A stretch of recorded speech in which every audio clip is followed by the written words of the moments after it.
কেউ কি কখনো স্বেচ্ছায় নিজের রাজত্ব ছেড়ে ধুলোয় নামতে চায়? আমিও অন্তত চাইনি। এই যে গায়ে পুরনো ছেঁড়া ফতোয়া, কপালে গাম আর হাতে মাখা তেঁতুল জলের করা গন্ধ, এসব আমার নিয়তিতে ছিল না। আমি তো ছিলাম এমন এক সাম্রাজ্যের রাজা যেখানে আমার এক ইশারায় কোটি টাকার লেনদেন হতো। কিন্তু আজ আমি ফুসকাওয়ালা। আমার তো দম বন্ধ লাগে এই ছদ্মবেশে। আমাদের ছদ্মবেশী হওয়ার কারণ একজনই। প্রতিটা দিন এই রাস্তার ধুলাবালিতে দাঁড়িয়ে থাকতে আমার বুক ফেটে যায়। কিন্তু ওই যে বলে না, কিছু মানুষের চোখের জলের কাছে পৃথিবীর সব রাজত্বই খুব তুচ্ছ মনে হয়। আমি ফুসকাওয়ালা হতে চাইনি, কিন্তু যখন দেখি একটা জ্যান্ত মানুষ তার আপনজনদের ষড়যন্ত্রে তিলে তিলে শেষ হয়ে যাচ্ছে, তখন এই রোদে পুরা কষ্টটাও আমার কাছে ইবাদত মনে হয়। আমার এই ছদ্মবেশ কোনো শখ নয়, এটা একটা যুদ্ধ। এমন এক যুদ্ধ যার শেষটা হয়তো আমার নিজেরও জানা নেই। ঢাকার ধানমন্ডি ৩২ নম্বর রোডের মোড়। দুপুরের কড়া রোদ পিচঢালা রাস্তা থেকে আগুনের হুলকা ছড়াচ্ছে। রাস্তার এক পাশে একটা বড় মেহগনি গাছের নিচে বেন নিয়ে দাঁড়িয়ে আছি আমি।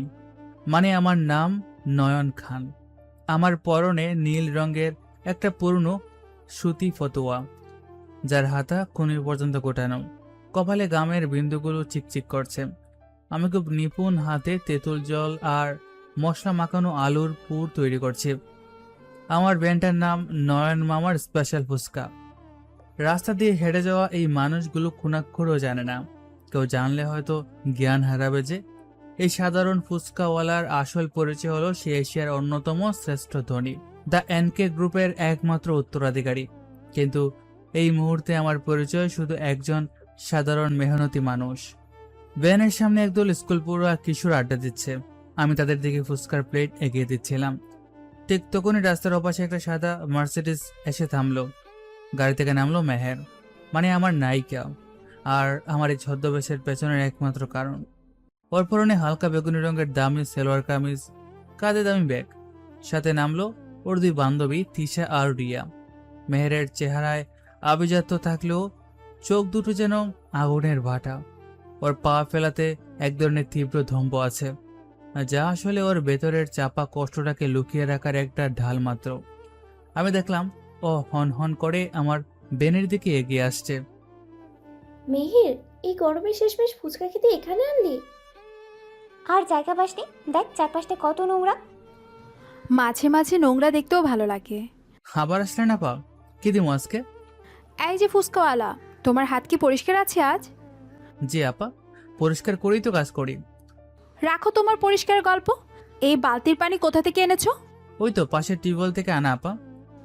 ছি, এমন নোংরা জায়গায় মানুষ খাবার খায় কি করে? বাদ দে না মেহের, এখান থেকে খাবি? খাবো। ওই ফুচকাওয়ালা, একটা প্লেট দাও। জাল বেশি দিমু আপা, আগের দিনের মতো? বেশি কথা বলবে না, যেটা করতে বলেছি সেটা করো। নয়ন শান্ত চোখে একবার মেহেরের দিকে তাকালো। মেহেরের চোখে সেই পুরনো বিষাদ যা সে বারবার লুকিয়ে রাখতে চায়। নয়ন একটা কাচের প্লেটে নিপুণভাবে ফুচকা সাজাতে শুরু করল। এই নেন আপা, সাবধানে ধরেন, প্লেটটা একটু ভারী। মেহের প্লেটটা হাতে নিয়ে এক পলক দেখল। এটা কি বানিয়েছো? স্পেশাল টক দিছি আপা, খেয়ে দেখেন। গন্ধটা একদম বাসি মনে হচ্ছে। না আপা, এখনই তো বানালাম। আমার মুখে মুখে তর্ক করা শেখাচ্ছ? আরে মেহের, ও তো জাস্ট বললো। চুপ করো তিশা, এদের মাথায় তুললে আশকারা বেড়ে যায়। মেহের হঠাৎ করে প্লেটটা আলগা করে দিল। কাচের প্লেটটা ঝনঝন শব্দ করে রাস্তার পিচের ওপর পড়ে গিয়ে ভেঙে কয়েক টুকরো হয়ে গেল। ফুচকা আর তেঁতুল জল চারোদিকে ছড়িয়ে ছিটিয়ে পড়ল।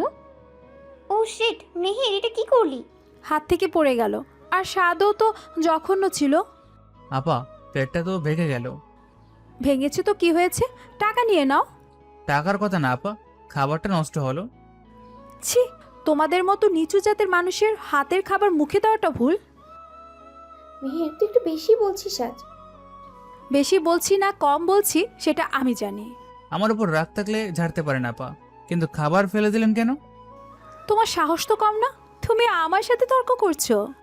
তর্ক না আপা, জাস্ট জিজ্ঞেস করলাম। শোনো ফুসকোয়ালা, নিজের জায়গাটা চিনে চলো। রাস্তার ধুলোর মতোই তোমার দাম। চল এখান থেকে মেহের, মানুষ দেখছে। মেহের ব্যাগ থেকে একটা 500 টাকার নোট বের করে অয়নের দিকে ছুড়ে দিল। এই নাও তোমার প্লেট আর ফুচকার দাম, আর বাকিটা দিয়ে একটা ভালো সাবান কিনবে হাত ধোয়ার জন্য। টাকাটা আপনি হাতও দিতে পারতেন আপা। তোমাকে ছোঁয়ার রুচি আমার নেই। মেহের, তাড়াতাড়ি গাড়িতে আয়। মেহের গট গট করে হেঁটে গাড়ির দিকে চলে গেল। অয়ন নিচু হয়ে ধুলো মাখা 500 টাকার নোটটা তুলে নিল। তার চোখে এক ফোঁটা রাগ নেই, বরং এক ধরনের মমতা খেলা করছে। সে জানে মেহের এই রুক্ষতা দিয়ে নিজের ভেতরের কান্না আড়াল করছে। গাড়িটা স্টার্ট দিয়ে ধোয়া উড়িয়ে চলে গেল। রাস্তার ধুলোবালি আবার আগের মতো শান্ত হয়ে এলো। নয়ন ভাঙা কাঁচের টুকরোগুলো এক এক করে কুড়াতে শুরু করলো। ঠিক তখনই মেহগুনি গাছের ওপাশ থেকে এক বৃদ্ধ ভিখারি এগিয়ে এলো। বাবা, আমারে 1 প্লেট দিবা? খুব ক্ষুধা লাগছে। বসেন চাচা, এখনই দিচ্ছি। ওই মায়াটা তো খুব খারাপ ব্যবহার করলো তোমার লগে। মানুষের মন খারাপ থাকলে মেজাজও খারাপ থাকে চাচা। এত সুন্দর চেহারা তোমার, ফুচকা বেচো কেন বাবা? মানুষের সেবা করতে ভালো লাগে চাচা, কাজ তো কাজই। নয়ন বৃদ্ধকে 1 প্লেট ফুচকা এগিয়ে দিল। সে ভাবছিল মেহেরের কথা। মেহের তাকে চেনে গত 3 মাস ধরে। প্রায়ই সে এখানে আসে, কখনো একা, কখনো বন্ধুদের সাথে। প্রতিবারই সে কোনো না কোনো বাহানায় নয়নকে অপমান করে। কিন্তু নয়ন জানে মেহেরের বাবার সাথে তার পরিবারের এক পুরনো সম্পর্ক আছে, যা মেহের নিজেও জানে না। একটু দূরে একটা রিকশায় বসে এক যুবক এই দৃশ্যটি দেখছিল। যুবকটির নাম সাব্বির। সে মেহেরের পাড়ার বড় ভাই এবং মেহেরকে পছন্দ করে। সে রিকশা থেকে নেমে অয়নের ভ্যানের দিকে এগিয়ে এলো। কিরে মামা, ঝাড়ি খাইলি নাকি বড় লোকের বেটির কাছে? কাস্টমার সবসময় ঠিক থাকে ভাই। বেশি বুঝিস তুই। ওই মেয়েটারে চিনিস? জানি, মেহের আপা। আশফাক সাহেবের একমাত্র মেয়ে। মাথা গরম, কিন্তু দেখতে মাশাল্লাহ। আপনি কি কিছু খাবেন ভাই? না থাক, তোর ফুচকা খেয়ে পেট খারাপ করার ইচ্ছে নাই। ঠিক আছে ভাই। শোন, এরপর যদি দেখি ওর সাথে বেশি কথা বলছিস, তবে তোর এই ভ্যান থাকবে না। আমি তো জাস্ট ফুচকা বেশি ভাই। যা বললাম মনে রাখিস। সাব্বির গট গট করে সরে গেল। নয়ন মৃদু হাসল। এই শহরের মানুষেরা সবাই নিজের ক্ষমতা দেখাতে ব্যস্ত। সে আবারও কাজে মন দিল। এরই মধ্যে রোদের তেজ অনেকটা কমে এসেছে। আকাশের এক কোণে এক টুকরো কালো মেঘ হুকে দিচ্ছে। ঢাকার আবহাওয়া মুহূর্তেই বদলে যায়। নয়ন ভ্যানটা একটু সরিয়ে ছাউনির নিচে নিল। রাস্তার ওপাশে একটা ছোট চায়ের দোকান, সেখানে বসে চা খাচ্ছিল আরজু। আরজু নয়নের এই ছদ্মবেশের কথা জানে। সে নয়নের বিয়ে হিসেবে কাজ করত। এখন সেও ছদ্মবেশে নয়নের নজরদারিতে থাকে। আরজু এগিয়ে এলো। স্যার, আর কতদিন? চুপ করে আরজু, এখানে আমি তোমার স্যার না। কিন্তু এইভাবে কতক্ষণ সহ্য করবেন? ওই মেয়েটা তো আজ লিমিট ক্রস করছে। লিমিট মানুষের থাকে আরজু, ভালোবাসার থাকে না। আপনি কি সত্যি ওর প্রেমে পড়েছেন? প্রেম না আরজু, আমি ওর অন্ধকারটা দূর করতে চাই। সিঙ্গাপুর থেকে প্রতিদিন ফোন করছেন। তাদেরকে বলো আমি একটা রিসার্চ করছি। ফুচকা নিয়ে রিসার্চ? না, মানুষের মন নিয়ে রিসার্চ। আরজু হাসল। সে জানে নয়নকে বোঝানো অসম্ভব। নয়ন আবার আলু মাখাতে ব্যস্ত হয়ে পড়ল। মেহেরের ফেলে দেওয়া সেই 500 টাকার নোটটা সে যত্ন করে তার ক্যাশ বক্সে রেখে দিল। এটা তার কাছে অপমানের স্মারক নয়, বরং মেহেরের সাথে তার সম্পর্কের এক অদ্ভুত দলিল।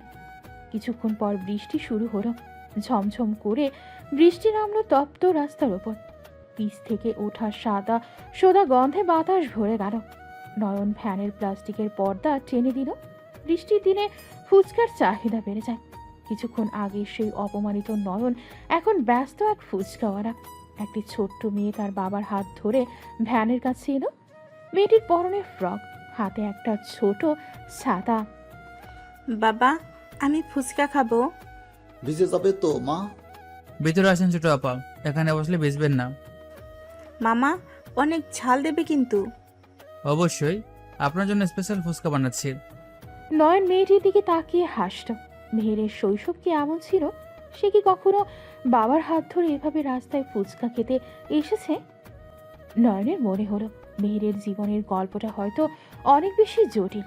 বৃষ্টির বেগ বাড়ছে। নয়ন ভ্যানের আড়ালে দাঁড়িয়ে রাস্তার দিকে তাকিয়ে রইল। তার মনে হলো এই বৃষ্টির প্রতিটা ফোঁটা যেন মেহেরের চোখের জল হয়ে চড়ছে। আমি জানি আগামীকাল আবার মেহের আসবে, আবার অপমান করবে, আর আমি আবার শান্ত মনে সেটা গ্রহণ করব। কারণ এই অপমানের নিচে চাপা পড়ে আছে এক বিলিয়নিয়ারের সাধারণ মানুষের মতো বাঁচার তীব্র আকাঙ্ক্ষা। বৃষ্টির ঝাপটায় নয়নের কথাগুলো বাতাসে মিলিয়ে গেল, কিন্তু তার চোখের দৃঢ়তা বলে দিচ্ছিল এই গল্পের শেষটা সাধারণ কোনো ফুচকাওয়ালার গল্পের মতো হবে না। বৃষ্টি একটু কমতেই নয়ন আবার কাজ শুরু করলো। তার ভ্যানে এখন মানুষের ভিড়।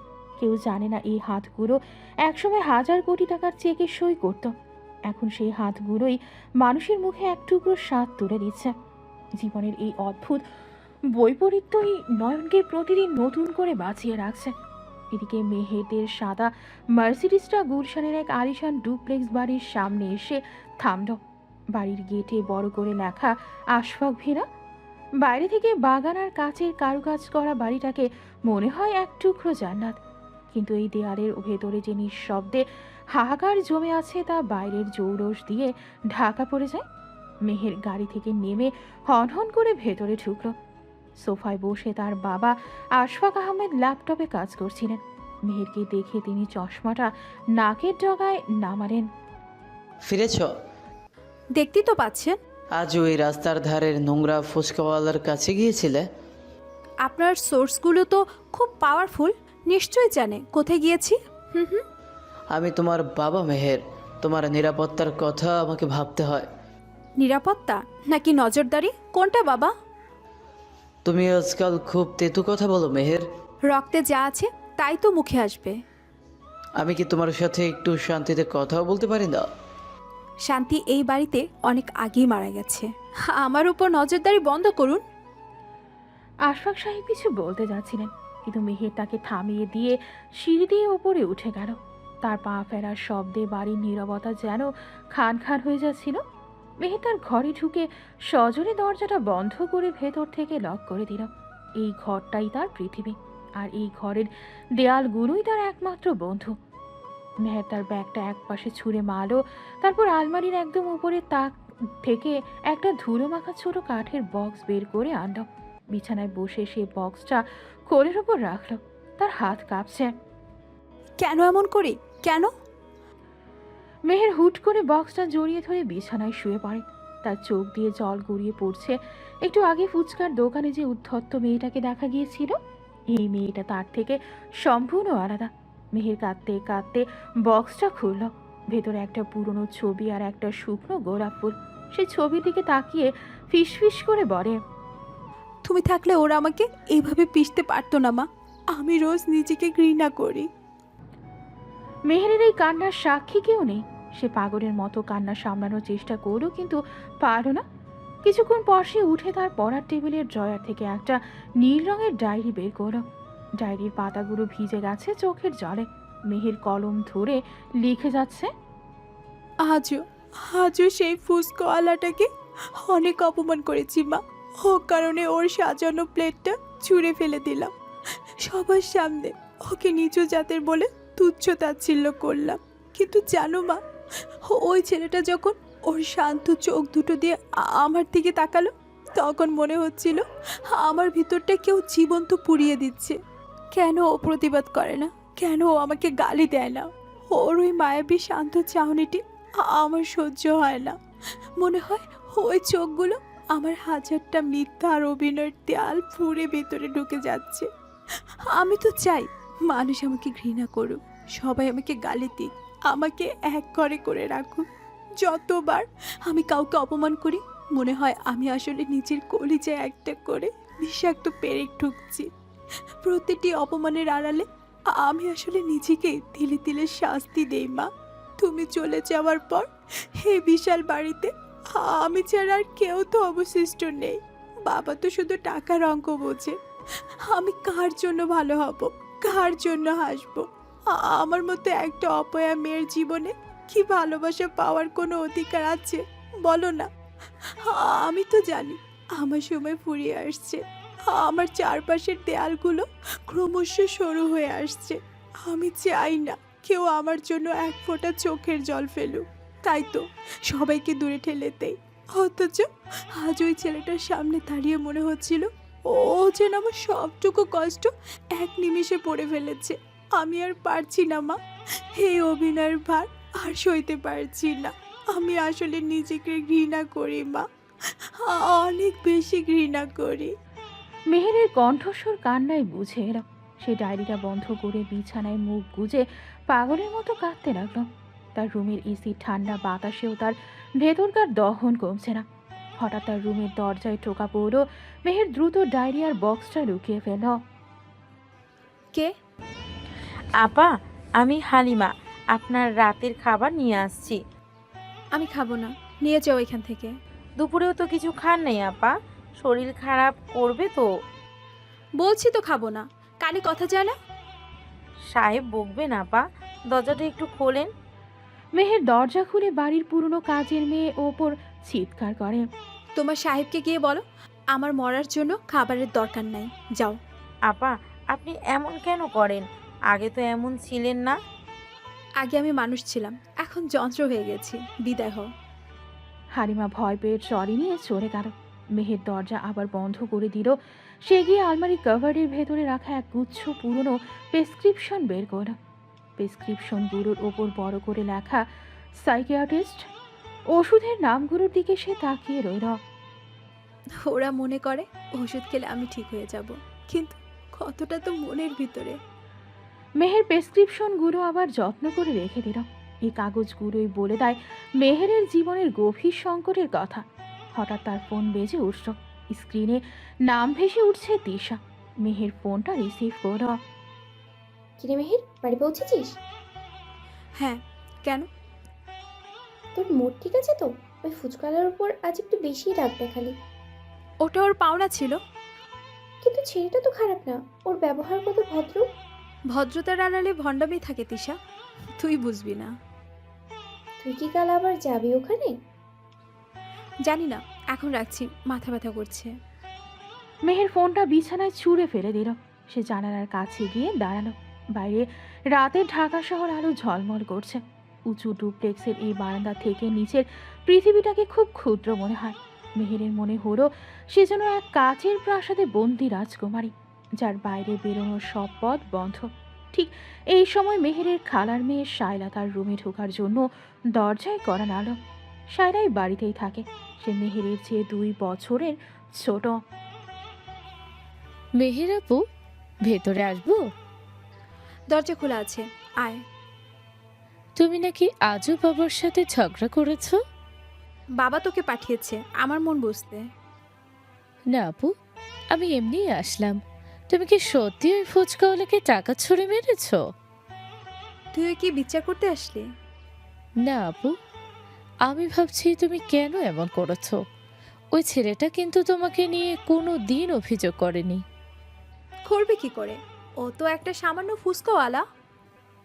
সামান্য না আপু, আমি ওকে একদিন খেয়াল করেছি। ও যখন ফোনে কথা বলছিল, ওর ইংরেজি উচ্চারণ একদম ফরেনারদের মতো। কি বলছিস? ও তো গেও ছেলে। আমার সন্দেহ হয় আপু, ছেলেটা হয়তো সাধারণ কেউ না। ফালতু কথা রাখ, ও জাস্ট একজন সুযোগ সন্ধানী। এখন যা, এখান থেকে যা, আমি ঘুমাবো। শায়লা চলে যাওয়ার পর মেহেরের মনে একটা খটকা লাগলো। শায়লার কথা কি সত্যি? ফুচকাওয়ালা নয়নের চোখে তো কোনোদিন লাভ দেখেনি সে, বরং এক ধরনের গভীর মায়া দেখেছে। মেহের বিছানায় শুয়ে পড়ো, কিন্তু ঘুম এলো না। তার মাথায় ঘুরছে নয়নের সেই শান্ত চাহনি। রাত গভীর হচ্ছে। মেহেরের ডুপ্লেক্স বাড়ির লাইটগুলো একে একে নিভে যাচ্ছে। মেহের অন্ধকারে সিলিংয়ের দিকে তাকিয়ে আছে। তার হাতে এখনো সেই ওষুধের প্রেসক্রিপশনগুলো। সে বিড়বিড় করে বলল, নয়ন, তুমি কে? কেন তোমার সামনে দাঁড়ালে আমি নিজেকে সামলিয়ে রাখতে পারি না। মেহেরের নিঃসঙ্গতাই রাতের অন্ধকারের চেয়েও গভীর। সে জানে কাল আবার সূর্য উঠবে, আবার সে সেই অধ্যত্ত মেহের হয়ে রাস্তায় বেরোবে। কিন্তু ভেতরে যে মেহেরটা ডুকরে কাচ্ছে তার খবর এই শহরের কেউ জানে না। এই রহস্যময়তা আর যন্ত্রণার মাঝেই মেহেরের দিনগুলো কাটে। মেহের হঠাৎ উঠে তার ড্রয়ার থেকে আরও কিছু ছবি বের করলো।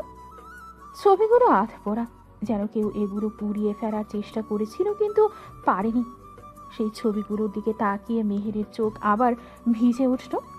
মেহেরের বাবা আশফাক সাহেবের রুমে তখন মেহেরের নামে একটা ফাইল খোলা। সেখানে লেখা মেহেরের বর্তমান মানসিক পরিস্থিতি।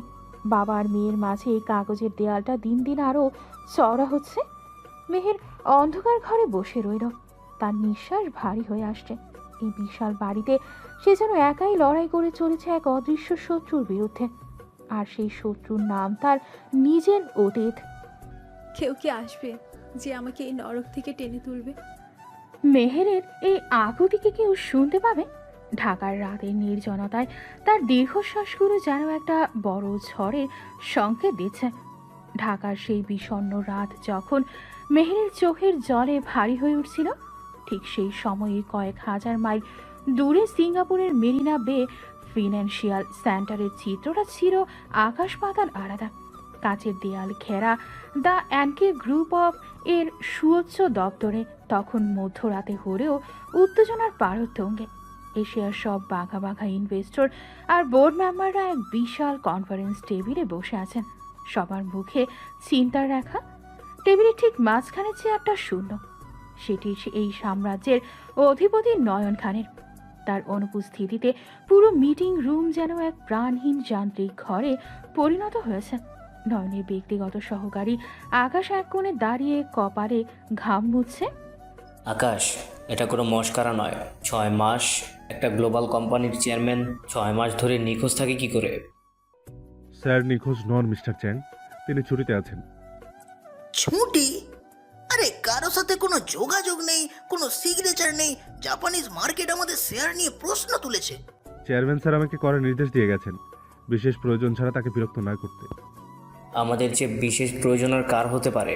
এই যে নতুন মার্চার ডিলটা আটকে আছে, এটার কি হবে? স্যার বলেছেন জীবনটা শুধু ডিল আর প্রফিটিং অঙ্ক নয়, তিনি এখন জীবনের আসল মানে খুঁজছেন। পাগলামি পাগলামি, কোটি ডলারের কোম্পানি ফেলে জীবনের মানে খুঁজতে কেউ জঙ্গল বা পাহাড়ে যায় নাকি? হ্যাঁ, তিনি যেখানেই থাকুন ভালো আছেন। তিনি এখন এমন এক জায়গায় আছেন যেখানে টাকা দিয়ে সুখ কেনা যায় না। আমাদের লোকেশন দাও আকাশ, আমরা লোক পাঠাবো তাকে ফিরিয়ে আনতে। সম্ভব না স্যার, স্যারকে ফিরিয়ে আনার ক্ষমতা কারণেই, যদি না তিনি নিজে ফিরতে চান। মিটিং রুমের তপ্ত বাক্য বিনিময় যখন চরমে, আকাশ তখন পকেট থেকে ফোন বের করে দ্রুত রুম থেকে বেরিয়ে এলো। করিডোরে নির্জনতায় দাঁড়িয়ে সে একটা নাম্বার ডায়াল করলো। তার হাত সামান্য কাঁপছে। ওপাশের ফোন রিসিভ হতেই আকাশের কণ্ঠস্বর বলতে গেল, হ্যালো স্যার। বলো আকাশ, ওদিকের খবর কি? বোর্ড মেম্বাররা তো প্রায় দাঙ্গা শুরু করে দিয়েছে স্যার, আপনার লোকেশন যাচ্ছে সবাই। ওদের বলো আমি খুব শীঘ্রই ফিরবো, তবে নয়ন খান হিসাবে নয়, অন্যভাবে। স্যার আপনার কি সত্যি ভালো লাগছে ওভাবে থাকতে, ঢাকার ওই ধুলোবালি আর খামের মধ্যে? বিশ্বাস করো আকাশ, এশিয়ার টপ বিলিয়নিয়ার হওয়ার চেয়ে এই ফুসকার বেনের সামনে দাঁড়িয়ে মানুষের হাসি দেখাটা অনেক বেশি তৃপ্তির। কিন্তু স্যার আপনার নিরাপত্তা আর ওই মেয়েটার কি খবর? মেহেরের কথা বলছো? ও আগের মতোই আছে, রক্ষ, উদ্ভট আর খুব একা। আপনি কি পারবেন ওকে বদলাতে? জানি না আকাশ, তবে আমি জীবনের এমন এক বাঁকে দাঁড়িয়ে আছি যেখানে পিছনে ফেরার পথ নেই। মেহেরের ভিতরের ওই মরা নদীটাকে আমাকে আবার জাগাতে হবে। স্যার সাবধানে থাকবেন, আপনার শত্রুরা কিন্তু চুপ করে বসে নেই। আকাশ ফোনটা রেখে দীর্ঘশ্বাস ফেলল। সে জানে নয়ন খানের জেদ পাহাড়ের চেয়েও শক্ত। সিঙ্গাপুরের এই ঝলমলে আলো আর বিলিয়ন ডলারের হাতছানি নয়নকে আটকাতে পারবে না। এদিকে সময় বয়ে যায়, ঘড়ির কাঁটা ঘুরে যখন রাত 3টে ছিল, তখন ঢাকার আকাশ ভেঙে বৃষ্টি নামল। ঢাকার ফার্মগেট এলাকার একটি ঘিঞ্জি মেজ বাড়ি, টিনের চালের ওপর বৃষ্টির শব্দ ড্রাম বাজানোর মতো শোনাচ্ছে। চারদিকে ভ্যাপসা গন্ধ আর মশার গুনগুনানি। নয়ন খান তার ছোট তক্তপোষে শুয়ে আছে। তার মাথার উপর দিয়ে চাল চুয়ে এক ফোঁটা পানি পড়ছে একটা প্লাস্টিকের বালতিতে। এই কষ্টকর জীবনটা সে নিজেই বেছে নিয়েছে। তার সাথে একই রুমে থাকে মিরাজ, যে একটি ছোট আইটি ফার্মে কাজ করে। কি রে নয়ন, ঘুমাস নাই? এই বৃষ্টির শব্দে ঘুম আসে নাকি রে? তোর আবার বৃষ্টির রোমান্টিকতা কবে থেকে শুরু হলো? সারাদিন তো ফুচকা বেচলি। বৃষ্টির একটা আলাদা ভাষা আছে মিরাজ, যে শুনতে জানে তার কাছে এটা সুর। ধুর, রাখ তোর সুর। কাল সকালে আমার ভিজে ভিজে বাসায় যেতে হবে। আলুর দাম আবার বাড়ছে। দাম বাড়লে সমস্যা নেই, মানুষের পেটের ক্ষুধা তো আর কমবে না। তুই মাঝে মাঝে এমন কথা বলিস না, মনে হয় কোনো বড় ইউনিভার্সিটির প্রফেসর, অথচ পরিচয় দিস ফুচকাওয়ালা। পরিচয় দিয়ে কি হবে? মানুষ তো তার কাজ দিয়ে চেনা যায়। নয়ন পাশ ফিরে শুতে যাবে, ঠিক তখনই তার পুরনো সস্তা ফোনটা ভাইব্রেট করে উঠল। অন্ধকার ঘরে ফোনের স্ক্রিনের আলোটা খুব উজ্জ্বল হয়ে দেখা দিল। নয়ন দেখল একটা আননোন ইন্টারন্যাশনাল নাম্বার থেকে মেসেজ এসেছে। এত রাতে আবার কে মেসেজ দেয়? কোনো কাস্টমার নাকি? চুপ করতো মিরাজ, দেখতে দে। নয়ন মেসেজটা খুলল, সেখানে মাত্র একটা লাইন লেখা, সময় শেষ হয়ে আসছে, মেহেরকে কি বাঁচাতে পারবে? নয়ন এক ঝটকায় বিছানায় উঠে বসল। তার কপালে চিন্তার রেখা ফুটে উঠল। এই নাম্বারটা তার পরিচিত নয়, কিন্তু মেসেজের বিষয়বস্তু তার কলিজায় আঘাত করল। কি হয়েছে রে, মুখটা এমন শুকিয়ে গেল কেন? কিছু না, তুই গোমা। আরে বলবি তো, কোন বিপদ? বললাম তো কিছু না, তুই লাইটটা নিভিয়ে দে। মিরাজ গজগজ করতে করতে ঘুমিয়ে পড়ল, কিন্তু নয়নের দু চোখ থেকে ঘুম উধাও। সে জানালার পাশে গিয়ে দাঁড়ালো। বাইরে মুষলধারে বৃষ্টি পড়ছে, ল্যাম্পপোস্টের আবছা আলোয় রাস্তায় জমা পানি চিকচিক করছে। নয়ন বিড়বিড় করে মেসেজটা আবার পড়ল। তার মনে হাজারটা প্রশ্ন। এই লোকটাকে সে কিভাবে জানে যে নয়ন মেহেরের কাছাকাছি আছে?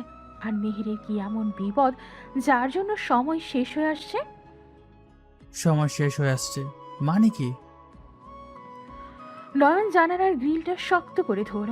মেহেরের এই বিষাদ মাখা মুখটা তার চোখের সামনে ভেসে উঠল।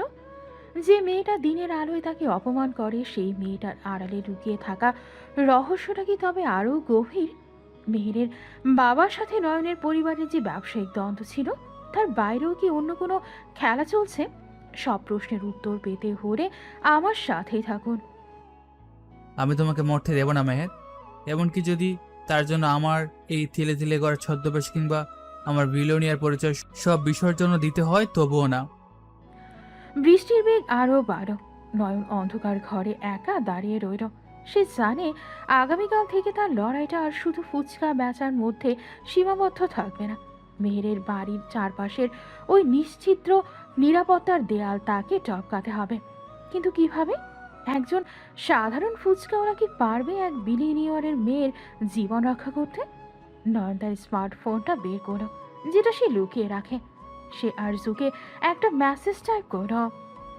আরজু, মেহেরের মেডিকেল রিপোর্ট আর ওর বাবার রিসেন্ট ইনভেস্টমেন্টের ডিটেলস কাল সকালের মধ্যে চাই, কোনো ভুল যেন না হয়। মেসেজটা পাঠিয়ে নয়ন আবার তার পুরনো সস্তা ফোনটা হাতে নিল। সে জানে এই মেসেজ যে পাঠিয়েছে সে তাকে চেনে। সে হয়তো নয়নের কোনো পুরনো শত্রু, নয়তো কোনো গোপন বন্ধু, কিন্তু রহস্যের এই জাল তাকে ভেদ করতেই হবে।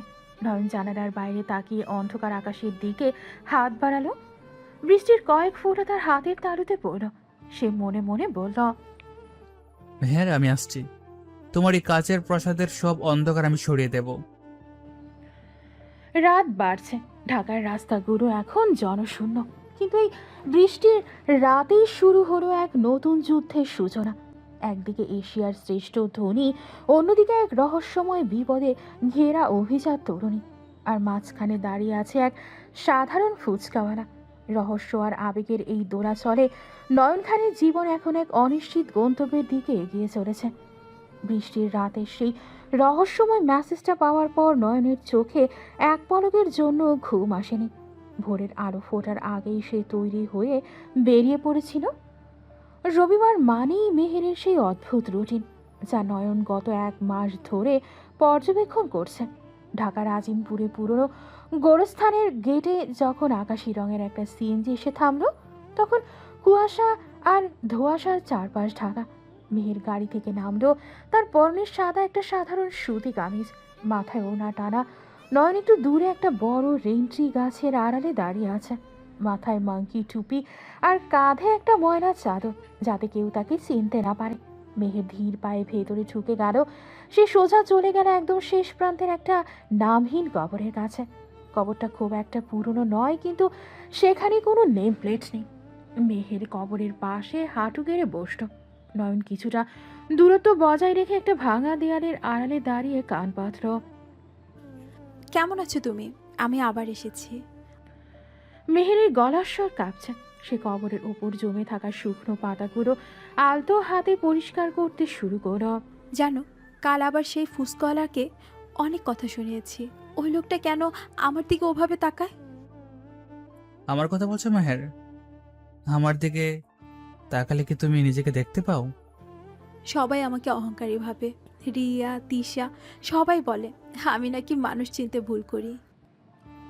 মেহের কবরের ভেজা মাটির ওপর হাত রাখল। তার চোখ থেকে এক ফোঁটা জল কবরের ওপর টুপ করে পড়ল। ওরা মনে করে আমি খুব খারাপ, কিন্তু আমি তো চাই ওরা আমাকে ঘৃণা করুক। ঘৃণা করলে আমি চলে গেলে কারো কষ্ট হবে না। চলে যাব? কোথায় চলে যাবো মেহের? তুমি কি কোনো বড় বিপদে আছো? আমি যখন থাকবো না, তখন কি এই কবরটার পাশে কেউ আসবে মা? কেউ কি আমায় মনে রাখবে?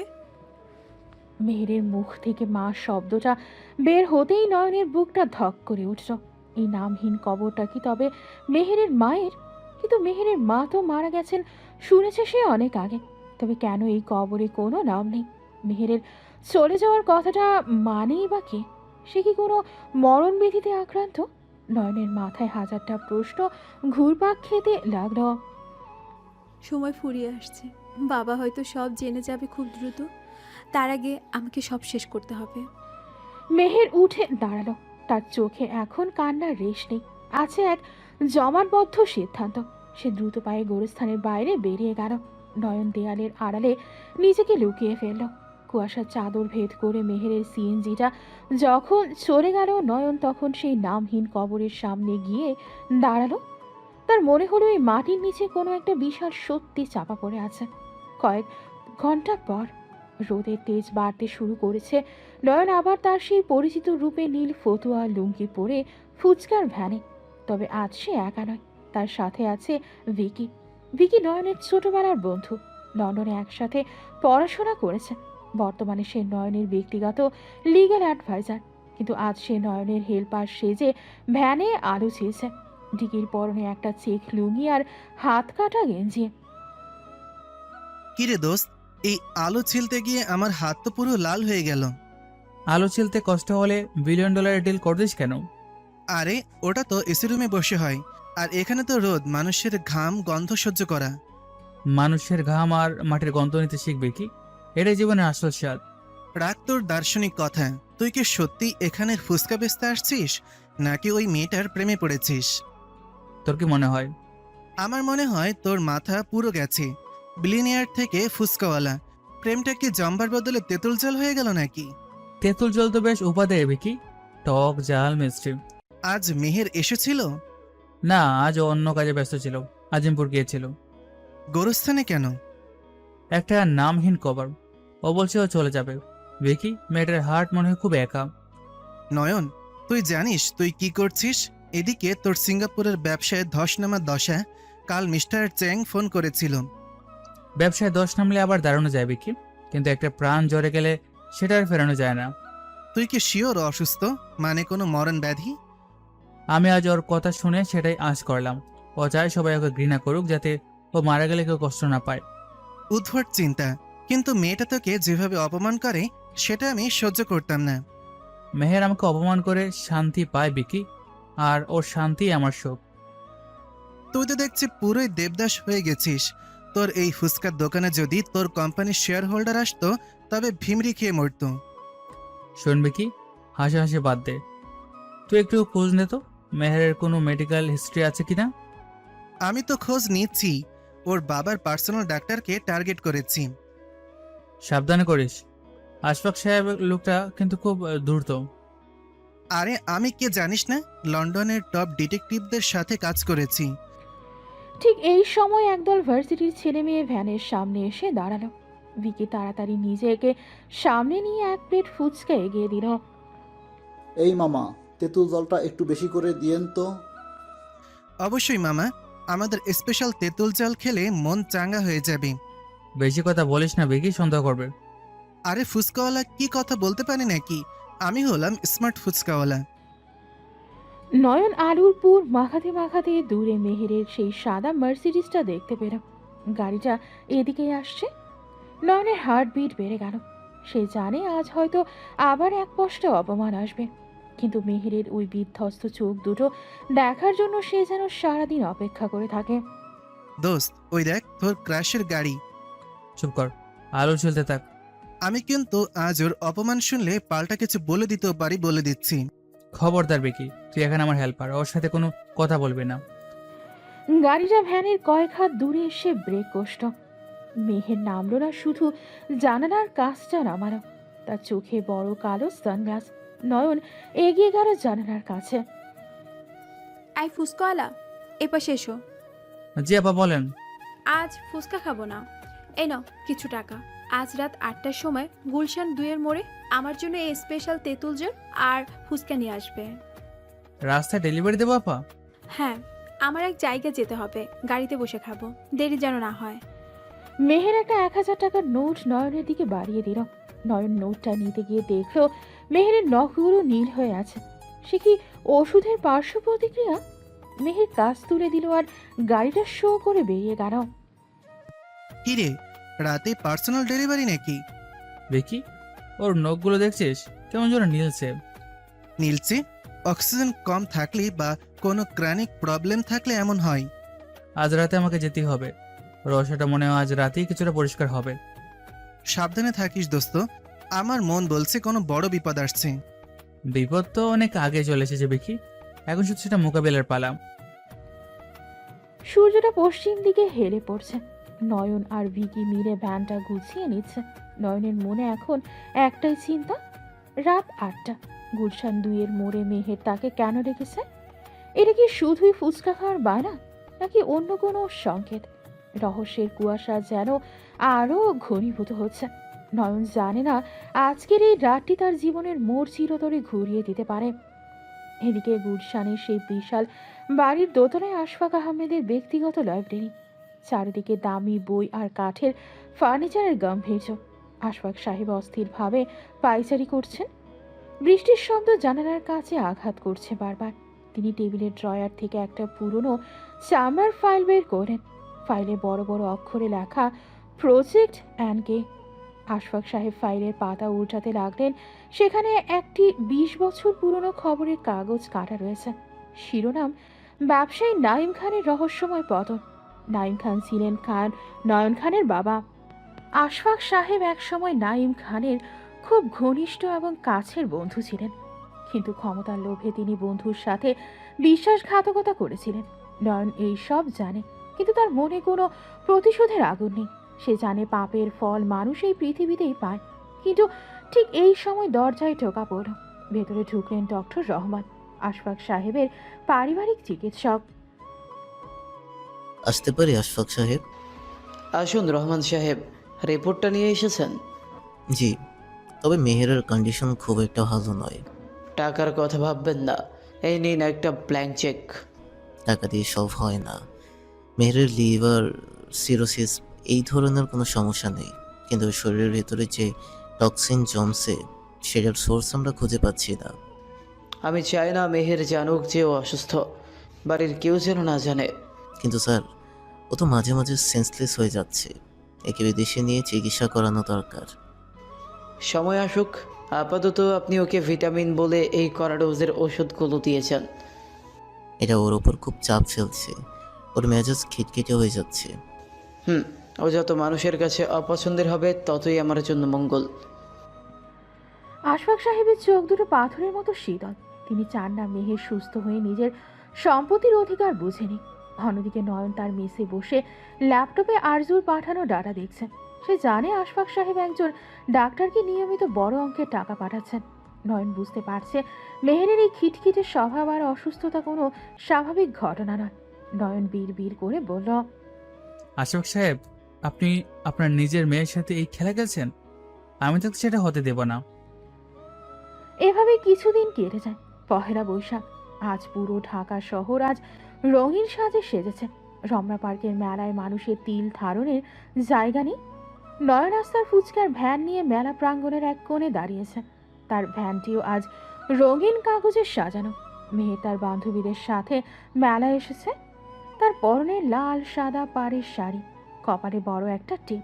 মেহেরকে আজ অপার্থিব সুন্দর লাগছে, কিন্তু তার চোখের নিচের কালি বলে দিচ্ছে সে গত রাতে একদম ঘুমায়নি। মেলায় প্রচণ্ড ভিড়। হঠাৎ একদল বখাটে যুবক মেহের আর তার বান্ধবীদের ঘিরে ধরল। এদের সর্দার শুভ, এই এলাকারই এক প্রভাবশালী নেতার ছোট ভাই। কি গো সুন্দরী, বৈশাখী মেলায় একা একা কেন? আমাদের সাথে একটু নাগরদোলায় চলবে নাকি? রাস্তা ছাড়ুন, আপনার সাহস তো কম না। আরে বাহ, রাগলে তো আরো বেশি মিষ্টি লাগে। মেহের, চল এখান থেকে, এদের সাথে কথা বলিস না।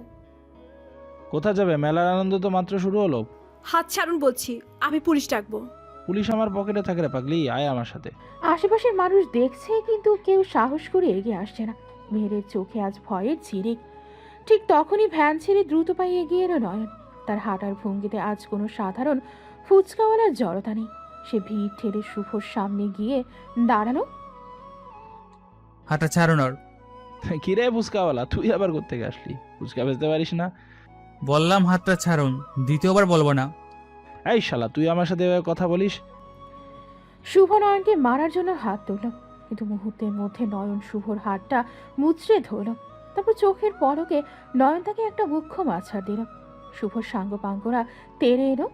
নয়ন খুব নিপুণভাবে, যেন সে কোনো মার্শাল আর্ট ট্রেনার, একে একে 10 জন বখাটেকে ধুলোয় মিশিয়ে দিল।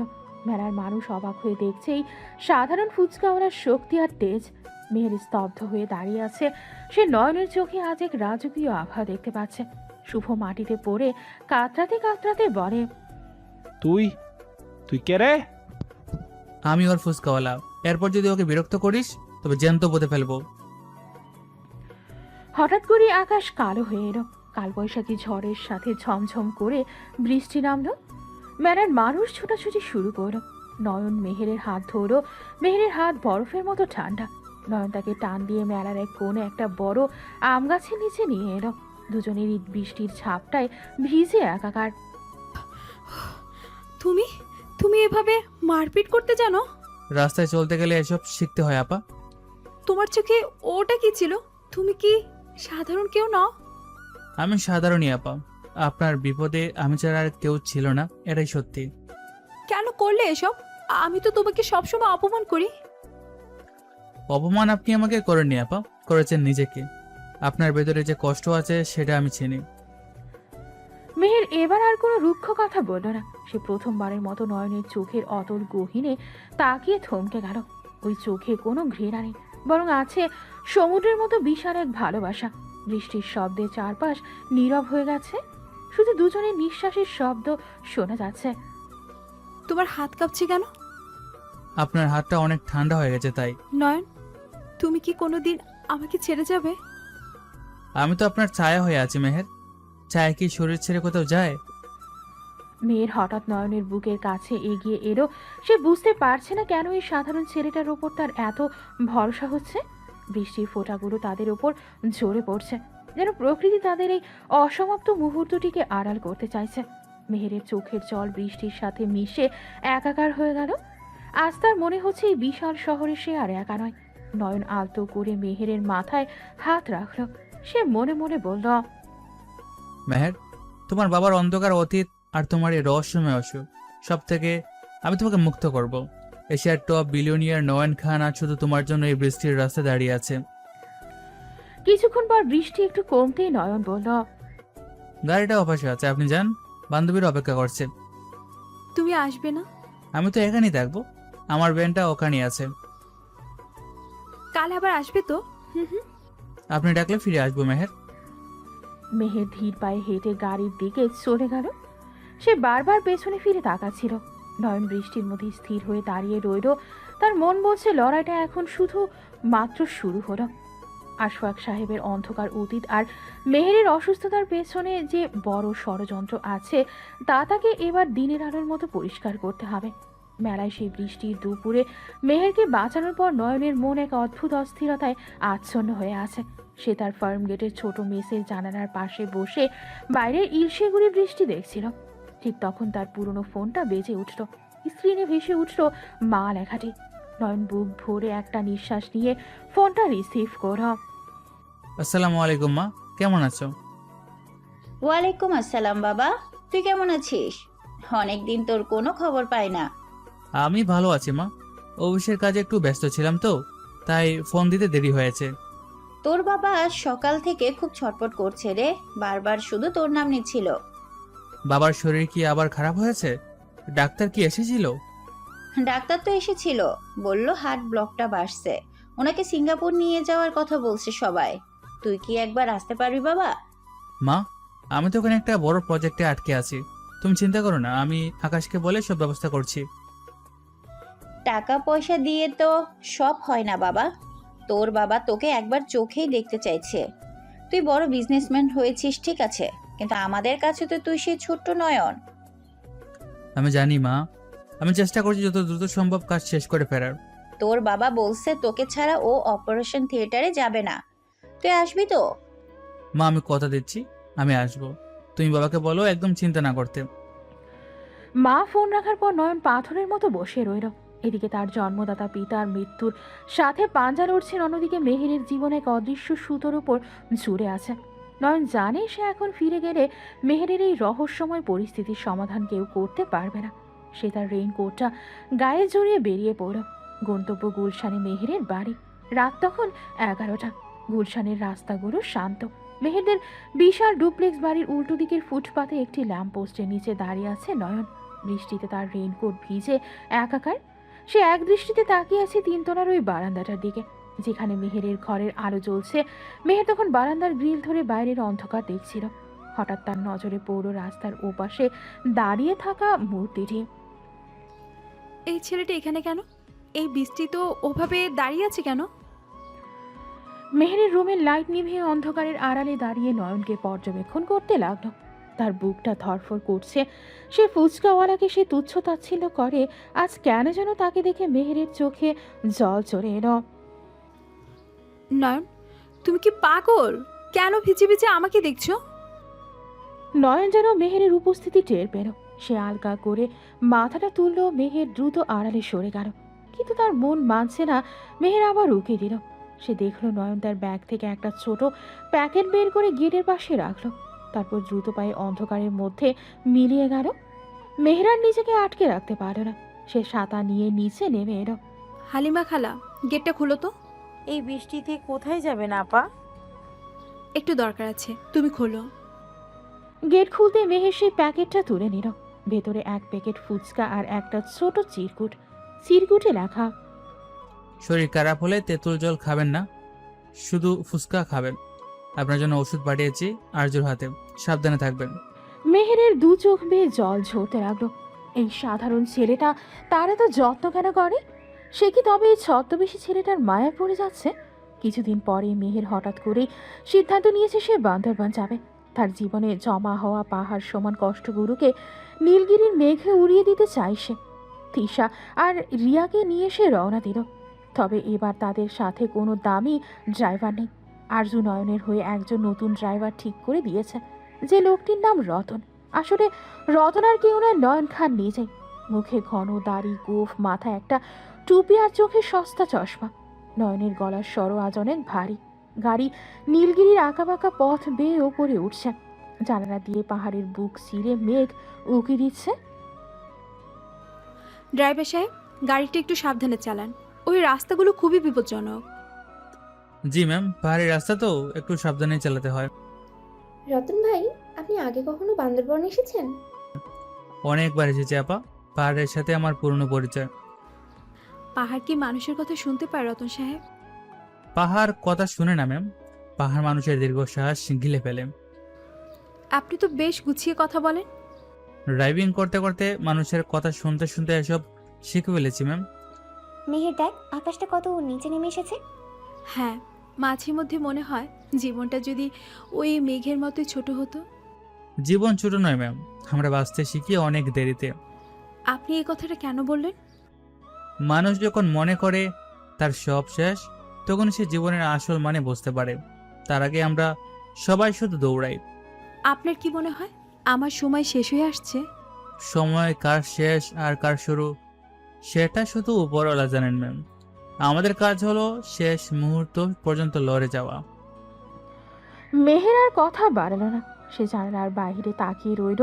রতন নামের এই ড্রাইভারের কথাগুলো তাকে ভীষণভাবে সেই ফুচকাওয়ালা নয়নের কথা মনে করিয়ে দিচ্ছে। দুজনের কথা বলার ঢং কি একই রকম? মেহেরের মনে এক অদ্ভুত সন্দেহ দানা বাঁধতে শুরু করল। গাড়িটা এখন একটা খারাপ পাহাড়ের উপর দিয়ে যাচ্ছে। হঠাৎ ব্রেক কষল নয়ন।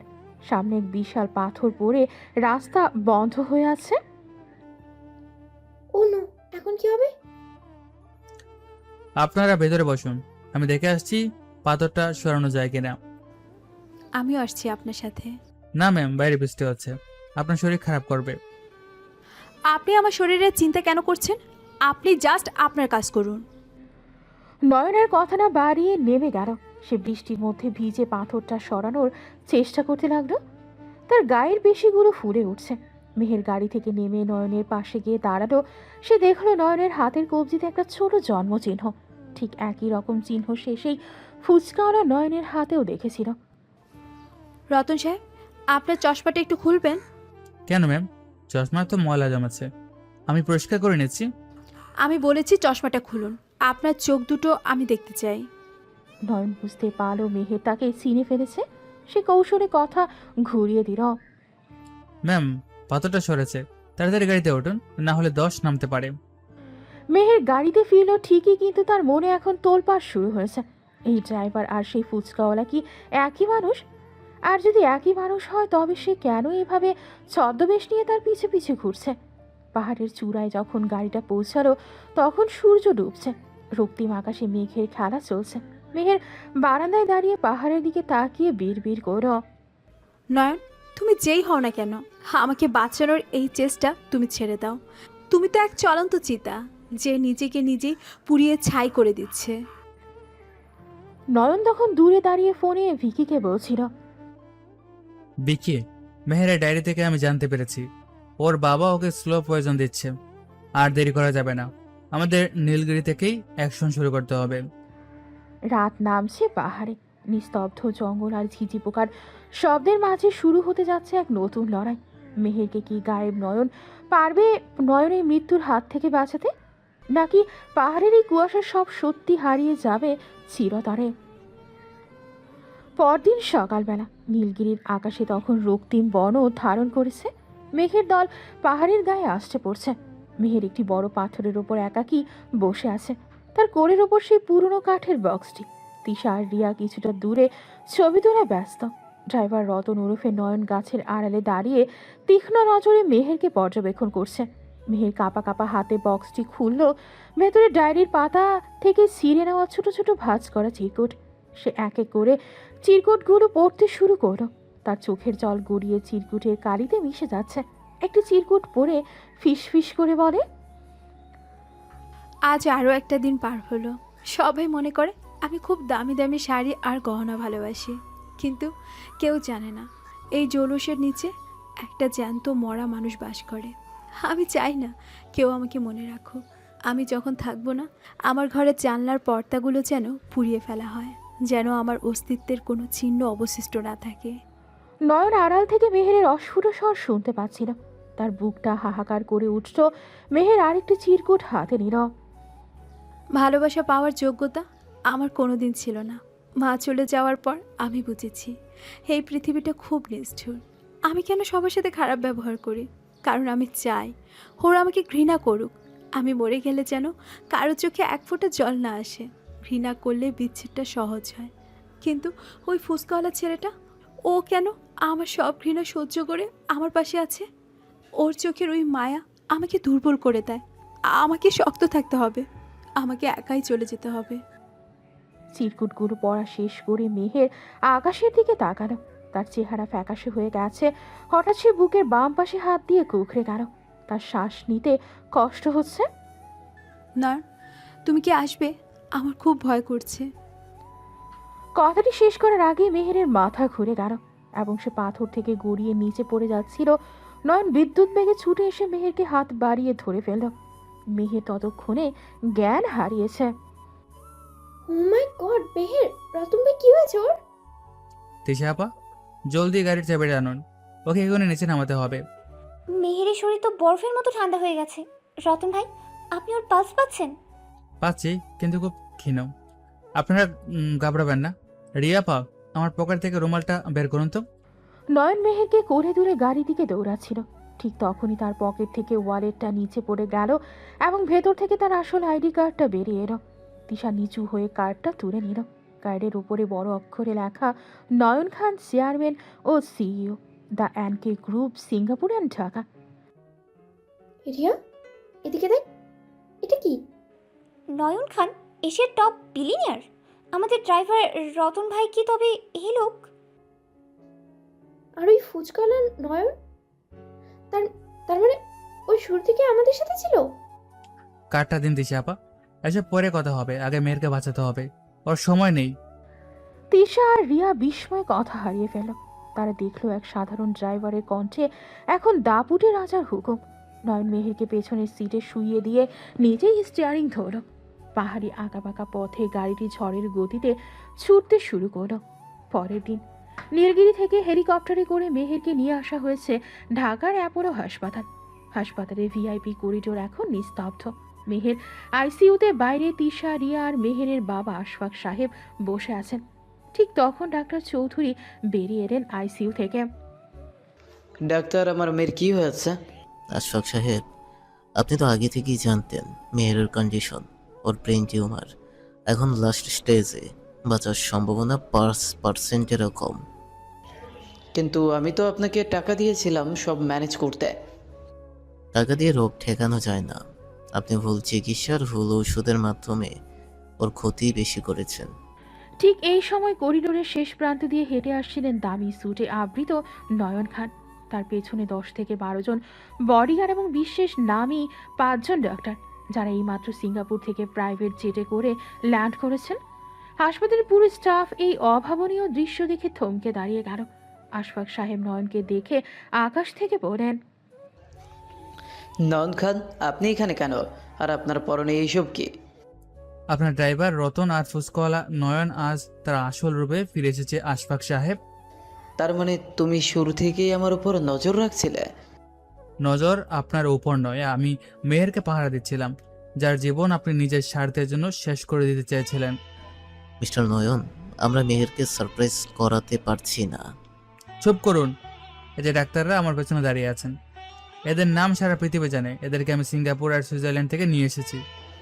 নয়ন, তুমি কেন আমার পারিবারিক বিষয়ে নাক গলাচ্ছ? নয়ন আশফাক সাহেবের কলার শক্ত করে চেপে ধরে বলে, পারিবারিক বিষয়? আপনি কি বাবা হওয়ার যোগ্য?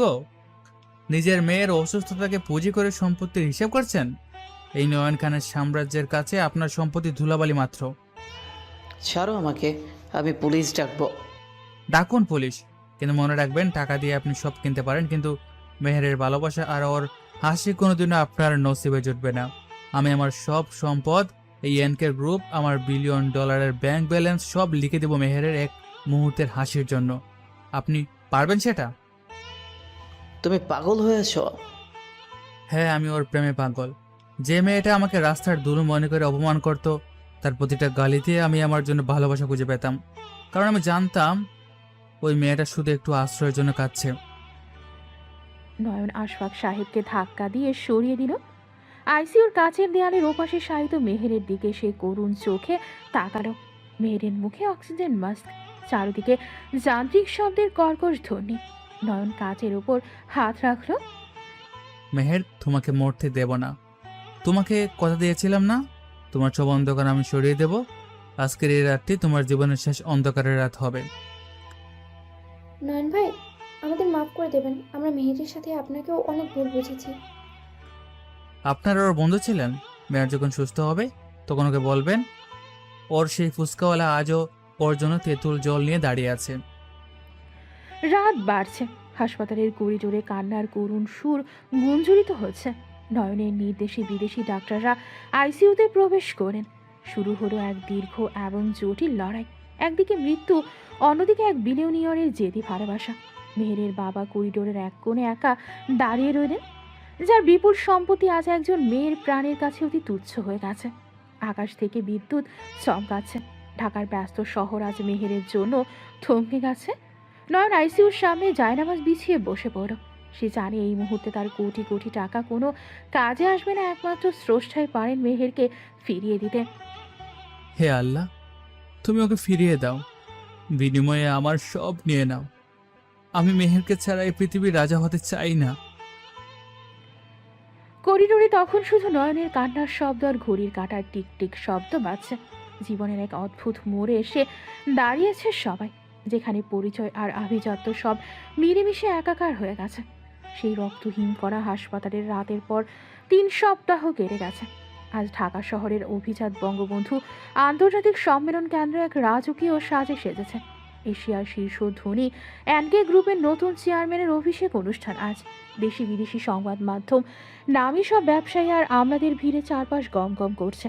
তবে সবার চোখের কেন্দ্রবিন্দুতে বসে আছে এক তরুণী মেহের। মেহের একটি সাদা হুইল চেয়ারে বসে আছে। তার পরনে খুব সাধারণ কিন্তু মার্জিত একটা জামদানি শাড়ি। তার চেহারায় সেই উদ্ধত্ত ভাবটা আর নেই, বরং চোখ দুটো বারবার ভিজে উঠছে। তার পাশে বসে আছেন তিশা আর রিয়া। তিশা নিচু স্বরে মেহেরের কানের কাছে মুখ নিয়ে এলো, মেহের, তুই কি আজও বিশ্বাস করতে পারছিস না? বিশ্বাস আর অবিশ্বাসের মাঝামাঝি কোনো এক জায়গায় দাঁড়িয়ে আছি আমি। ভাবা যায় সেই ফুচকাওয়ালা যার গায়ে তুই প্লেট ছুঁড়ে মেরেছিলি, সেই আজ এই সাম্রাজ্যের রাজা। আমি শুধু ভাবছি, ও কেন আমার মতো একটা মেয়ের জন্য এত কিছু করলো। হয়তো তুই যেমনটা ভাবিস তেমনটা তুই নোস মেহের। আমার খুব ভয় লাগছে তিশা, ও যখন সামনে আসবে আমি ওর চোখের দিকে তাকাতে পারবো না। ঠিক তখনই কনভেনশন সেন্টারের বড় পর্দাগুলো জ্বলে উঠল। ডাচ বাংলার সিইও থেকে শুরু করে সিঙ্গাপুরের ইনভেস্টররা মঞ্চে আসন নিলেন। মঞ্চের মাঝখানে একটি বড় পোডিয়াম, মাইক্রোফোনে ঘোষণা এলো এশিয়ার গর্ব এনকে গ্রুপের চেয়ারম্যান মিস্টার নয়ন খান। হাজার হাজার মানুষ দাঁড়িয়ে তালি দিচ্ছে।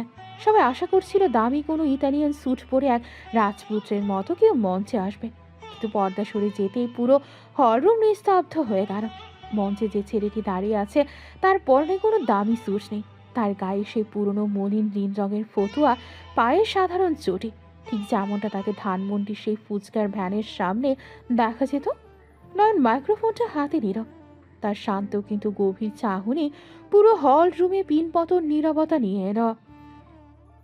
উপস্থিত শ্রুতিবৃন্দ, আপনাদের সবাইকে স্বাগতম। মিস্টার নয়ন, আপনি পোশাকে কেন? এটা কি কোনো প্র্যাঙ্ক? না, এটা ফ্রাঙ্ক নয়, এটাই আমার পরিচয়। কিন্তু আপনি তো এশিয়ার টপ বিলিয়নিয়ার, আপনার এই পোশাকের কারণ কি? আমি নয়ন খান, কিন্তু আমি আপনাদের বিলিয়নিয়ার নই। আমি মেহেরের ফুচকাওয়ালা। মেহেরের চোখ দিয়ে অঝরে জল পড়তে শুরু করল। সে হুইল চেয়ারের হাতলটা শক্ত করে চেপে ধরল। নয়ন মঞ্চ থেকে সরাসরি মেহেরের চোখের দিকে তাকালো।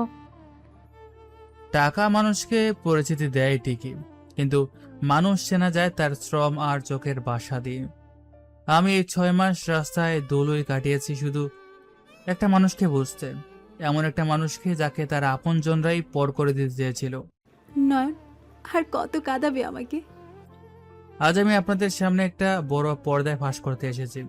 আপনাদের মধ্যে এমন একজন বসে আছেন যিনি রক্তের সম্পর্ককে কলঙ্কিত করেছেন। মঞ্চের নিচে প্রথম সারিতে বসে থাকা আশফাক আহমেদের কপালে বিন্দু বিন্দু ঘাম জমতে শুরু করেছে। তিনি বারবার রুমাল দিয়ে মুখ মুছছে। নয়ন মঞ্চ থেকে নামতে শুরু করল। সে সরাসরি মেহেরের সামনে গিয়ে হাঁটু গেড়ে বসল। কেমন আছো মেহের? তুমি কেন আমার সামনে এলে নয়ন? আমি তো তোমাকে অনেক কষ্ট দিয়েছি। তোমার ওই গালিগুলো আমার কাছে দোয়ার মতো ছিল মেহের, কারণ আমি জানতাম ওই শব্দের আড়ালে তুমি সাহায্য চাইছিলে। আমি লজ্জিত নয়, আমি তোমার কাছে ক্ষমা চাওয়ার যোগ্য নই। ক্ষমা করার আমি কেউ নই মেহের। আজ সময় এসেছে তোমার অধিকার তোমাকে ফিরিয়ে দেওয়ার। নয়ন মেহেরের হুইল চেয়ারটা ধরে মঞ্চের দিকে নিয়ে এলো। তারপর মঞ্চের বড় পর্দায় একটা ভিডিও প্লে হলো। সেখানে দেখা যাচ্ছে ডক্টর রহমান আর আশফাক সাহেবের গোপন কথোপকথন। হল রুমের সবাই হতভম্ব। আশফাক সাহেব পালানোর চেষ্টা করতে বডিগার্ডরা তাকে আটকে দিল। আশফাক সাহেব, আপনি ভেবেছিলেন মেহেরের ব্রেন টিউমার হয়েছে বলে ওকে মানসিকভাবে মেরে ফেলবেন, অথচ সত্যিটা হলো মেহেরের কোনো টিউমার ছিল না। কি বলছো তুমি নয়ন? আমার টিউমার নেই। না মেহের, তোমাকে প্রতিদিন যে ওষুধগুলো খাওয়ানো হতো সেগুলো ছিল স্লো পয়জন। ওগুলো তোমার নার্ভকে দুর্বল করে দিত, যাতে তোমার মনে হয় তুমি মারা যাচ্ছ। সব মিথ্যে। নয়ন খান, তুমি আমাকে ফাঁসানোর চেষ্টা করছো। মিথ্যে কোনটা আশফাক সাহেব? এটাও কি মিথ্যে যে মেহের আপনার নিজের মেয়ে নয়? পুরো হল রুমে গুঞ্জন শুরু হলো। মেহের যেন পাথর হয়ে গেল। সে ফ্যাল করে নয়নের দিকে তাকিয়ে আছে। আমি ওনার মেয়ে নই, তাহলে আমি কে নয়ন? তুমি আমার চাচাতো বোন মেহের। তুমি সেই বিখ্যাত খান পরিবারের উত্তরাধিকারী, যাদের সম্পত্তি আশফাক সাহেব জালিয়াতি করে আত্মসাৎ করতে চেয়েছিলেন। প্রমাণ কি প্রমাণ আছে তোমার কাছে? প্রমাণ মেহেরের রক্তে আছে। আজ থেকে 6 মাস আগে যেদিন আমি প্রথম ফুসকা নিয়ে তোমার সামনে দাঁড়িয়েছিলাম, মেহের মনে আছে সেই দিনটা? হ্যাঁ মনে আছে। আমি তোমাকে অনেক অপমান করেছিলাম। আসলে ওই দিন বিকালে আমি তোমার সাথে নির্জনে দেখা করেছিলাম, তিশা আর রিয়াকে লুকিয়ে। মেহের, তুমি কি দর্শককে বলবে সেদিন আমি তোমাকে কি বলেছিলাম? মেহের এবার হুইল চেয়ার ছেড়ে উঠে দাঁড়ালো। তার দুর্বল শরীরটা থরথর করে কাঁপছে। সে মাইক্রোফোনটা হাতে নিল। হ্যাঁ নয়ন আমাকে সব বলেছিল। 6 মাস আগে ও যখন আমার কাছে আসে, ও আমাকে বাবার মানে আশফাক সাহেবের সব ষড়যন্ত্রের কথা জানিয়েছিল। তার মানে মেহের, তুই এতদিন যা করেছিলিস সব অভিনয় ছিল? হ্যাঁ, নয়ন আমাকে বলেছিল যদি আমি স্বাভাবিক আচরণ করি তাহলে আশফাক সাহেব সতর্ক হয়ে যাবেন। তাই নয়নের কথা মতো আমি আরও বেশি জেদি আর বদমেজাজি হওয়ার অভিনয় করেছি। মেয়েরকে আমি শিখিয়ে দিয়েছিলাম কিভাবে ওই বিষাক্ত ওষুধগুলো ফেলে দিতে হয়, আর ড্রেনের নোংরা ফুসকা খাওয়ার নাম করে আমার কাছ থেকে আসল ভিটামিন ট্যাবলেট নিয়ে যেতে হয়। ওহ খোদা, তার মানে ওই ফুচকাওয়ালা অপমান করার সবটাই ছিল একটা প্ল্যান। হ্যাঁ, তবে নয়নকে যখন আমি অপমান করতাম তখন আমার ভিতরে খুব কষ্ট হতো। ও সহ্য করতো আমার সুরক্ষার জন্য। আমার বাবা অর্থাৎ তোমার আপন জেঠু নাইম খান আমাকে আদেশ দিয়েছিলেন তোমাকে উদ্ধার করতে। তিনি যখন জানতে পারেন তার ভাইয়ের মেয়ে এক নেকড়ের কাছায় বন্দী, তখন তিনি আমাকে পাঠিয়েছিলেন। আশফাক সাহেব মেঝেতে ধপ করে বসে পড়েন। পুলিশ এসে তাকে হাত করা পরালো। মেহের এগিয়ে গিয়ে আশফাক সাহেবের সামনে দাঁড়ালো। তার চোখে আজ ঘৃণা নয়, আছে এক ধরনের মুক্তি। আমি আপনাকে বাবা বলে রেখেছিলাম। আপনি আমার রক্তের কেউ না হয়েও আমি আপনাকে শ্রদ্ধা করেছি, কিন্তু আপনি টাকার জন্য আমাকে তিলে তিলে মারতে চাইলেন। সম্পত্তি সব তোমার নামে ছিল মেহের। আমি না করলে তুমি সব পেয়ে যেতে। সম্পত্তি দিয়ে কি হয়? আপনি তো আমার শৈশবটা কেড়ে নিয়েছিলেন। আর না মেহের, এখন থেকে তুমি তোমার আসল পরিচয়ে বাঁচবে। তুমি কোনো এতিম নও, তুমি খান পরিবারের রাজকন্যা। মেহের নয়নের দিকে ফিরল। তার চোখে এখন আনন্দের বন্যা। সে সবার সামনে নয়নকে জড়িয়ে ধরে ডুকরে কেঁদে উঠল। এই কান্না কোনো দুঃখের না, এ হলো দীর্ঘ 13 বছরের বন্দিত্ব থেকে মুক্তির কান্না। কালে তো তোমাকে একদমই মানায় না মেহের। তার চেয়ে বরং চলো আজ ধানমন্ডি লেকের পাড়ে গিয়ে তোমার হাতে বানানো ফুচকা খাই। আমি তো ফুচকা বানাতে জানি না। আমি শিখিয়ে দেবো। বিলিয়নিয়ার হওয়ার চেয়ে ফুচকাওয়ালা হওয়া অনেক সহজ। আমাদেরও কি ইনভাইট করবি তোরা? অবশ্যই। আজ থেকে কোনো রাগ নেই, কোনো ঘৃণা নেই। কনভেনশন সেন্টারে ঝলমলে আলোয় নয়ন আর মেহের পাশাপাশি দাঁড়িয়ে রইল। পরিচয় বদলায়, সময় বদলায়, কিন্তু নিঃস্বার্থ ভালোবাসা যে কোনো ছদ্মবেশের আড়ালে হারিয়ে যায় না। আস্থা প্রমাণিত। ঢাকার ব্যস্ত রাস্তায় হয়তো আবার সেই ফুচকার ভ্যানটা বসবে, তবে এবার নয়ন একা নয়, তার পাশে থাকবে তার প্রাণের মেহের। বিলিয়নিয়র নয়ন খান আজ বিশ্বের শ্রেষ্ঠ ধনী হতে পারেন, কিন্তু মেহেরের কাছে তিনি সারা জীবন সেই ফুচকাওয়ালা হয়েই থাকবেন, যিনি তেঁতুল জলের টকঝাল স্বাদে জীবনকে নতুন করে চিনতে শিখিয়েছিলেন। সেই আলোড়ন সৃষ্টিকারী ঘটনার পর 3 মাস কেটে গেছে। ঢাকার আকাশে আজ শরতের মেঘ সাদা তুলোর মতো ভেসে বেড়াচ্ছে। ধানমন্ডি লেকে সে মেহগনি গাছের নিচে আবার ফিরে এসেছে নয়ন মামার স্পেশাল ফুচকার ভ্যান। তবে আজ ভ্যানটি ফুলে ফুলে সাজানো। আশেপাশে শত শত মানুষ ভিড় করে আছে, কারণ সবাই জানে ফুচকাওয়ালা আসলে কে। নয়ন আজ সেই সাধারণ নীল ফতুয়া পরি ভ্যানের ভেতরে দাঁড়িয়ে ফুচকা বানাচ্ছে। তার পাশে দাঁড়িয়ে আছে মেহের, মেহেরের চেহারায় এখন পূর্ণিমার চাঁদের মতো স্নিগ্ধতা। অসুস্থতার সেই কালচে ছায়া আর নেই। মেহের হাসি মুখে একটা অ্যাপ্রন পরে নয়নকে সাহায্য করছে তার কাজে। কি ব্যাপার মেহের ম্যাম, আজকে আবার প্লেট ছুঁড়ে মারার ইচ্ছা আছে? একদম দুষ্টামি করবে না নয়ন। ওই দিনগুলোর কথা মনে পড়লে আমার নিজেরই নিজেকে মারতে ইচ্ছে করে। সেদিন তুমি যখন প্লেটটা ফেলে দিয়েছিলে, আমি তোমার চোখে রাগ দেখিনি মেহের, দেখেছিলাম এক গভীর একাকিত্ব। আর তুমি কেন অত অপমান সহ্য করে মুচকি হাসতে? কারণ আমি জানতাম তোমার এই রাগটা আসলে তোমার উপর করা অন্যায়ের বিরুদ্ধে একটা প্রতিবাদ।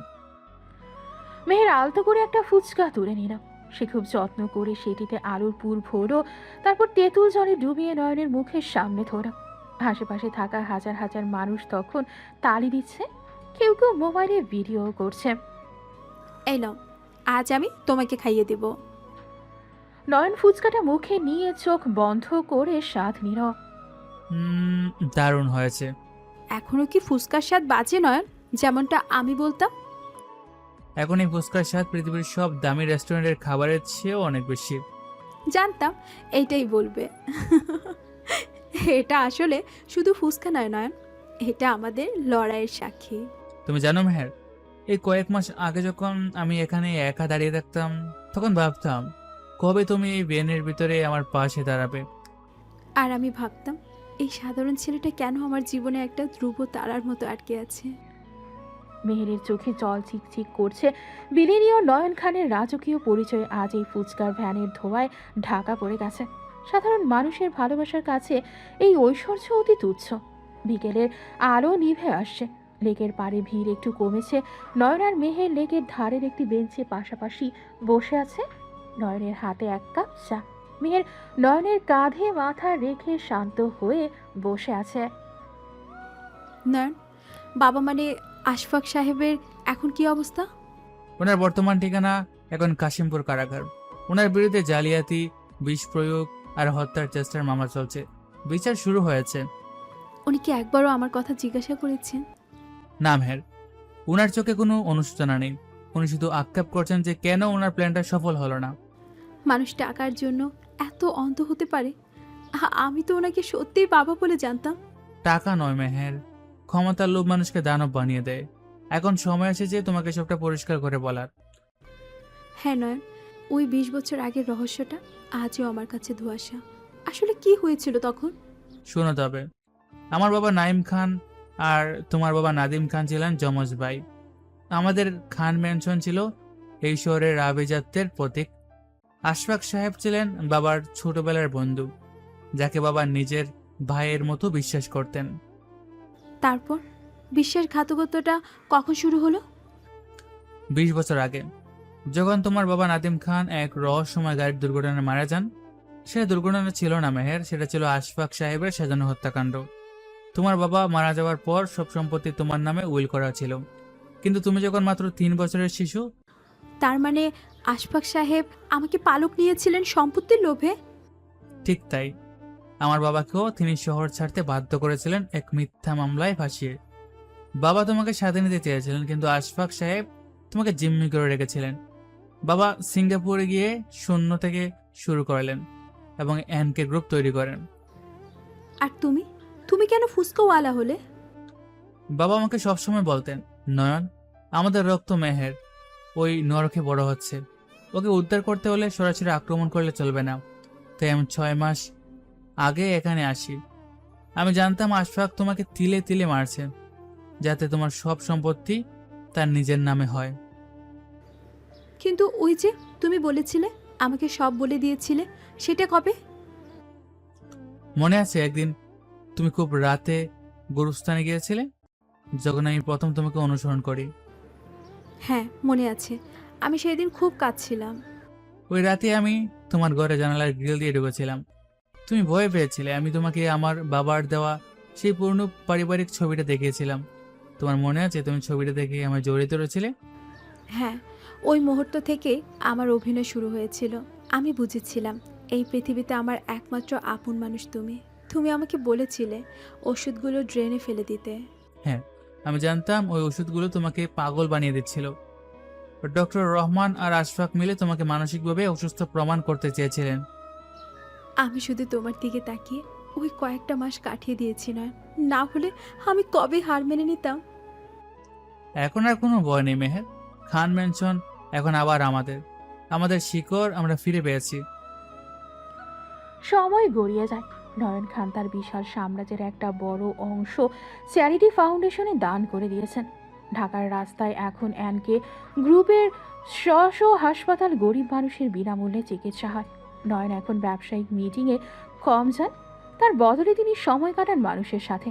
কিছুদিন পর এখন কক্সবাজারের হিমছড়ির নির্জন সমুদ্র সৈকতে সূর্যাস্তের লাল আভা নীল পানিতে মিশে যাচ্ছে। নয়ন আর মেহের বালুর উপর বসে আছে, তাদের পায়ের কাছে সমুদ্রের ঢেউ আসছে পড়ছে। নয়ন এখন কোনো স্যুটের বুটের বিরিয়ানিও নয়, ফোরনের সাদা পাঞ্জাবি। নয়ন, একটা কথা জিজ্ঞাসা করব? বলো মেহের। তুমি তোমার অর্ধেকে বেশি সম্পদ দান করে দিলে, এনকে গ্রুপের শেয়ার হোল্ডার তো খেপে গেছে। তোমার কি আক্ষেপ হয় না? তুমি তো এশিয়ার টপ বিলিয়নিয়ার ছিলে। আক্ষেপ? একদমই না মেহের, এই টাকাগুলো তো আসলে একটা সংখ্যা মাত্র। কিন্তু এই টাকা দিয়ে তুমি পৃথিবী জয় করতে পারতে। আমি তো পৃথিবী জয় করে ফেলেছি মেহের। যেদিন তুমি ফুসকার ব্যানের সামনে দাঁড়িয়ে হাসি মুখে আমাকে ফুসকা গায়ে দিলে, সেদিনেই বুঝেছি আমার জীবনের সার্থকতা কোথায়। মানুষ তোমাকে পাগল বলে নয়, এতটাকে কেউ ছাড়ে? আমি যখন ঢাকার দুলুমাকা রাস্তায় ফুসকা বেচতাম মেহের, তখন আমার পকেটে হয়তো 500 টাকা থাকতো। কিন্তু ওই সময়টাতে আমি যে শান্তি পেয়েছি, সিঙ্গাপুরে এসি রুমে 20 টাকার ডিলের মাঝেও তা পাইনি। তুমিও না একদম পাল্টে গেছো। শোনো মেহের, আমি যখন ফুসকলা ছিলাম তখনই আমি পৃথিবীর সবচেয়ে ধনী ছিলাম। জানো কেন? কেন? কারণ আমার কাছে তখন তোমার মতো একটা হীরা ছিল। আমি জানতাম এই মেয়েটা আমাকে গালি দিলেও আসলে ও আমার সুরক্ষা চায়। তোমার ওই মায়াটা কেনার ক্ষমতা কোনো বিলিয়নিয়ারের নেই। আমি খুব ভাগ্যবতী নয়ন, আশফাক সাহেবের এই অন্ধকার প্রাসাদ থেকে তুমি আমাকে আলোর এই সমুদ্রে নিয়ে আসলে। আমরা এখন থেকে খুব সাধারণ জীবন কাটাবো মেহের। আমাদের একটা ছোট ঘর হবে, যেখানে তেঁতুল জলের গন্ধ থাকবে আর থাকবে এক বুক ভালোবাসা। আর মাঝে মাঝে কি আমরা সেই ভ্যানটা নিয়ে বের হব? অবশ্যই। আমাদের ছেলেমেয়েরা জানবে তাদের বাবা মা দামি প্রাসাদে নয়, বরং রাস্তার ধুলোবালি আর ভালোবাসার যুদ্ধে জয়ী হয়ে এক হয়েছে। সূর্যের শেষ আভা মেহেরের হাসিতে মিশে গেল। নয়ন মেহেরের কপালে একটা গভীর চুমুক হলো। সমুদ্রের গর্জন আর বাতাসের শোষ শব্দের মাঝে এই দুইয়ের হৃদস্পন্দন আজ এক হয়ে গেছে। আভিজাত্যের অহংকার আর বিলিয়নিয়র ডলারের জৌলস হেরে গেছে এক সাধারণ ফুচকাওয়ালার পবিত্র ভালোবাসার কাছে। জীবনের এই টক ঝাল মিষ্টি স্বাদই এখন নয়ন আর মেহেরের নতুন পথ চলার একমাত্র সম্বল। আকাশের প্রথম তারাটি জ্বলে উঠল, যেন সাক্ষী দিচ্ছে এক অমর ভালোবাসার গল্পে, যা শুরু হয়েছিল তেঁতুল জলের বাটি থেকে আর শেষ হলো বিশাল সমুদ্রের হৃদয়ে। সমাপ্ত।